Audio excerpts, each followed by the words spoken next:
नमस्कार, जय मिथिला। अहाँ सबके मैथिली परिवार में स्वागत अछि।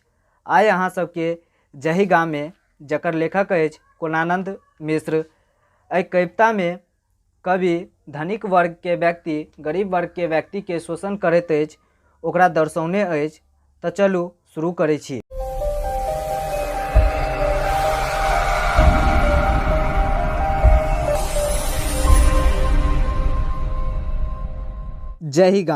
जही गाम में 8-8 10-10 बरख बच्चा अपन पेट भरबाक कि माय बापक देह झब्बाक मनोरथ संग भगवती गह्वर पैसी गुहारि करब सीख लैत अछि। घुमि घामि संग ओहू गाम में दुर्गा पूजाक उत्सव लोक किएक मनाबैत अछि, हम नहीं बुझैत छी। जही गाँव में 8-8 10-10 साल के बच्चा अपन पेट भरबाक लेल, अपन माय बापक इच्छा के पूरा करऽ के लेल, अपन माय बापक देह झब्बाक लेल जे अमीर घर में ओहि बच्चा के माय बाप काम करैत रहैया, ओ बच्चों सब वह अमीर घर में जाइया और काम के लेल प्रार्थना केनाइ शुरू कऽ दैया। ई कवि के बहुत आश्चर्य होइछ कि आखिर ओ बच्चों सब घुमि घामि के वह अमीर घर में काम करे ला किया जाइया, लोग किएक नहीं मानैया से हम नहीं बुझैत छी। जही गाम आगा देखे छी। अपरिस्फुट लवण्यक जीवन में झखरल बसंतक चेरी बनल भाग्यक परिणति मानी लोक कोनो ग्लानिक अनुभव नहीं करैछ। जेना पेड़ में फल बनैया और झकरैया, ओनाही बेदाग खूबसूरत जीवन में भाग्य के परिणति मान लोक कोनो मानसिक अनुभव नहीं करैछ। आगा देखे छी। अहू गाम में कोनो गाय के कसायक संग जाइत देखी लोकक मन में किछु टूटऽ किया लागैछ, रक्त शिरा अपने आप फूटऽ किया लागैछ, हम नहीं जानैत छी। कोनो गांव में गाय के कसाई के संग जाइत देखैया लोक के मन में तरह तरह के बात किया आवा लागैछ, आँख से आंसू अपने आप गिरऽ किया लागैछ, हम नहीं जानैत छी। आगा देखे छी। तखन हम जानैत छी जे रोगक जानकारी रहलो सँ ओकर उपचार स्वतः संपन्न नहीं होइछ कि माथे नवा गुहारी करबैत। तखन हम जानैत छी जे रोगक जानकारी रहलो सँ ओकर इलाज अपने से पूरा नहीं होइछ और अमीर घर में जाके माथा झुका कर इलाज के लेल प्रार्थना करऽ लागैछ। आगा देखे छी। आ लवण्य के झखरल बसंतक चेरी बनबैत हाथ एको क्षण लेल एक दूसरा से विच्छिन्न नहीं होइछ हमरा सब में। जेना पेड़ में फल बनैया ओनाही सुंदरता के हाथ बनावैया, एको क्षण लेल एक दूसरा में झगड़ा क क अलग नहीं होइछ हमरा सब में।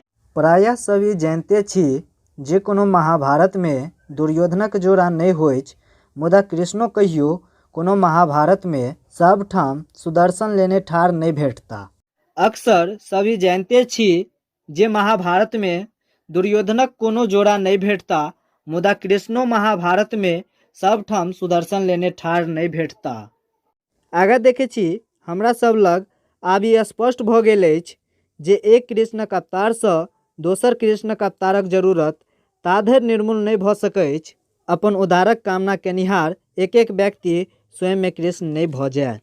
हमरा सब लग आब ई स्पष्ट भ गेल अछि जे एकटा कृष्ण के अवतार तऽ भ चुकल अछि, लेकिन दोसर कृष्ण के अवतार ताधरि उत्पन्न नहीं भ सकैछ जखन तक अपन संकट में कामना केनिहार एक एक व्यक्ति स्वयं में कृष्ण नहीं भ जाय। आगा देखे छी।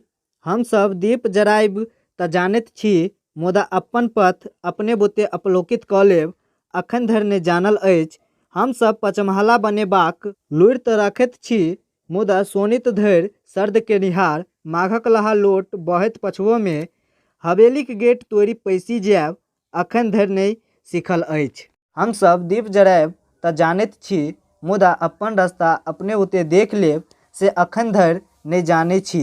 हम सब माघ होय या लहा लोट धूप होय या पछवा हवा बहैत होय, ओहो में पचमहला बनेबाक लुरि तऽ राखैत छी, लेकिन हवेलीक गेट तोड़ि पैसी जायब से अखन धरि नहीं सीखल छी।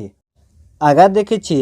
हमरा सबके ओही द्वापरक आह्वान करऽ पड़त जाहिमे कंस आ शिशुपाल सँ सर्वथा अनजान मनुख सब लेल अपन अपन दिनक मूल्य मांगब कि अपन अपन रातिक खुशी ताकब अपना अपना तरहे आवश्यक असूल बनि जाय। हमरा सबके ओही पूर्वज के बुलाबऽ पड़त जाहिमे कंस आ शिशुपाल सँ बचऽ के लेल अनजान मनुख सब लेल हर तरह से अपन अपन दिनक मूल्य मांगब, अपन अपन रातिक खुशी ताकब, अपना अपना तरह जियब, दिनक मूल्य मांगे के आदत बन जाए हमरा सबके। आगा देखे छी हमरा सबके ओही द्वापर हेतु विशेष ओरियान करऽ पड़त, जैमे आत्मनिर्भर और आत्मतृप्त निर्भय आ निशंक मनुष्य लेल कृष्णक अवतारक गप सोचब धरि मुसलसल फिजूल बनि जाए। हमरा सबके ओही पूर्वज हेतु विशेष ओरियान करऽ पड़त, जैमे अपना पर निर्भर आ अपना पर संतुष्ट रहू। निडर मनुष्य लेल कवि कहैया कि कृष्ण के अवतारक गप सोचनाई बेकार या और खुद में कृष्ण बनू, अपना में कृष्ण बनू। आइ अहाँ सबके जही गामे के बारे में बतेलो।